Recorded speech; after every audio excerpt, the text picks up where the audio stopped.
আপনাদের মনে পড়ে যারা 90 দশকে শৈশব পার করেছেন? সকালের কুয়াশা ঢাকা পরিবেশে মাঠের মধ্যে যেখানে এক চিলতে রোদ উঠত, সেখানে পিড়ি পেতে বসিয়ে কসকো সাবান দিয়ে ডোলে ডোলে মা গোসল করে দিত ঈদ নামাজের জন্য।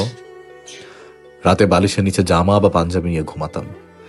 তাই সকালের ঠান্ডাতে গোসল করলে দাঁতের দাঁত লাগতো ঠিকই, তবে আনন্দে তা ভুলে যেতাম নিমেষেই। অজানা এক খুশিতে চারিদিক মুখরিত। যে বাড়িতে কাল বিকালেও চুলা জ্বলেনি, সে বাড়িতে অজানা কারণে হাসির শব্দ। শত কষ্টে থাকা মানুষও কেন জানি খুশিতে আত্মহারা। কোথায় গেল আমাদের সেই সীমাহীন খুশির ঈদ?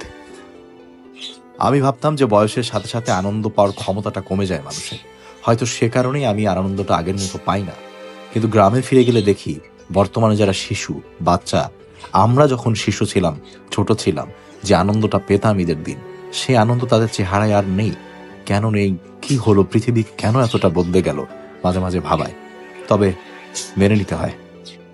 এখন যত ভালো রেস্টুরেন্টে বসেই খাই না কেন, যত ভালো খাবারই খাই না কেন, ছোটবেলায় ঈদের দিন মায়ের হাতে সেই খোলা সস্তা সেমাই, ডালডা দিয়ে খিচুড়ি, আর যদি কপালে জোটে একটু মুরগির মাংসের ঝোল, সেই স্বাদ, সেই শান্তি আর সেই ভালো লাগা এখন কোনোভাবেই নিজের ভেতরে আসে না।